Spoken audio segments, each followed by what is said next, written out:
Assalamualaikum friends, welcome to Mira's Food Hut. இன்னைக்கு நம்ம பார்க்க போற dish Squid Pepper Roast.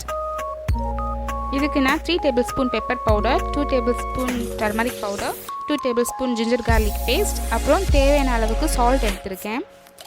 1/4 kg squid எடுத்துருக்கேன். ஃபர்ஸ்ட் நம்ம இதை குக்கரில் போட்டு வேக வைக்கலாம். ஸ்குவிட்டை ஃபுல்லாக ஆட் பண்ணி நெக்ஸ்ட்டு ஒரு 2 tablespoon பெப்பர் ஆட் பண்ணலாம். அப்புறம் அந்த ஹாஃப் ஜிஞ்சர் கார்லிக் பேஸ்ட்டும் ஆட் பண்ணிடலாம். 1 tablespoon டர்மரிக் பவுடரும் அப்புறம் தேவையான அளவுக்கு சால்ட்டும் ஆட் பண்ணி நம்ம இதை ஒரு 5 விசில் வரது வரைக்கும் குக் பண்ணலாம். வாட்டர் எதுவும் ஆட் பண்ண வேண்டாம், ஸ்குவிட்லேருந்து தண்ணி ஊறி வரும். ஸோ நம்ம இதை இப்போ குக் பண்ண வைக்கலாம். நெக்ஸ்ட் நான் பேனில் கொஞ்சம் ஆயில் ஆட் பண்ணுறேன். நான் இது வந்து ஆனியன் அண்ட் டொமேட்டோவை சாட் பண்ணுறதுக்கு, ரோஸ்ட்டுக்கு நமக்கு ஆனியன் வேணும். ஸோ அதுக்கு இந்த இதில் வந்து நம்ம ஆனியன் போடலாம். இப்போ ஒரு ஃபுல் ஆனியனே ஆட் பண்ணுறேன். நெக்ஸ்ட் ஆனியன் சீக்கிரமே சால்ட் ஆகி வர்றதுக்கு வேண்டி சால்ட் ஆட் பண்ணியிருக்கேன். ஒரு கோல்டன் கலர் வர்றது வரைக்கும் நம்ம நல்லா சால்ட் பண்ணி எடுக்கலாம். இப்போ கோல்டன் ஷேடுக்கு வந்தாச்சு. இப்போ ஜிஞ்சர் கார்லிக் பேஸ்ட் ஃபுல்லாக ஆட் பண்ணிடலாம். அதோட ரா ஸ்மெல் போகிற வரைக்கும் நம்ம சால்ட் பண்ணலாம்.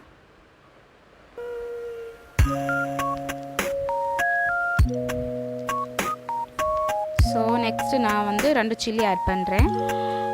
2 டொமேட்டோ ஸ்லைஸ் பண்ணதும் ஆட் பண்ணுறேன்.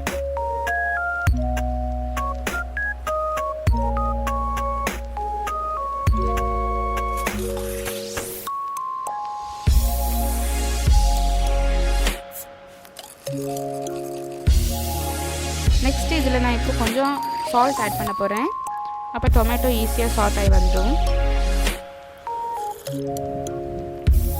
இப்போது அது 2 நல்லா வதங்கியாச்சு. நம்ம இப்போ இதில் கொஞ்சம் கரம் மசாலா ஆட் பண்ணியிருக்கேன், கொஞ்சம் போதும். அப்புறம் மிச்சம் இருக்க பெப்பரும் turmeric powder and salt add பண்ணிடலாம். ஆட் பண்ணி நல்லா மிக்ஸ் பண்ணி விடலாம்.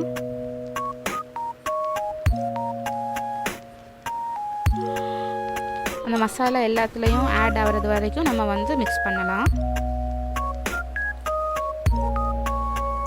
இப்போ நான் அந்த ஸ்குவிட்டை வந்து குக்கர்லேருந்து எடுத்துட்டேன். இப்போ நம்ம அதையும் ஆட் பண்ணலாம்.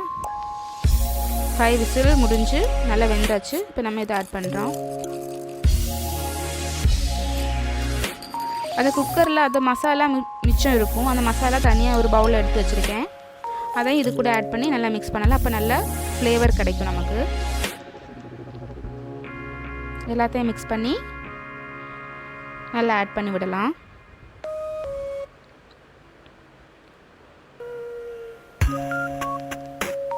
ஒரு 5 மினிட்ஸ் நல்லா இந்த மாதிரி மிக்ஸ் பண்ணி விடலாம். நீ இதை தனியாக ஒரு பிளேட்டில் எடுத்து வச்சுருக்கேன். நெக்ஸ்ட் நம்ம இதை கார்னிஷ் பண்ணலாம்.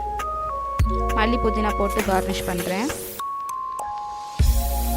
உங்களுக்கு வேணால் கருவேப்பிலை கூட ஆட் பண்ணலாம். ஸோ ரொம்ப டேஸ்டியான ஸ்குவிட் பெப்பர் ரோஸ்ட் ரெடி ஆயாச்சு. கண்டிப்பாக நீங்கள் எல்லோரும் ட்ரை பண்ணி பாருங்கள், ரொம்ப டேஸ்ட்டாக இருக்கும்.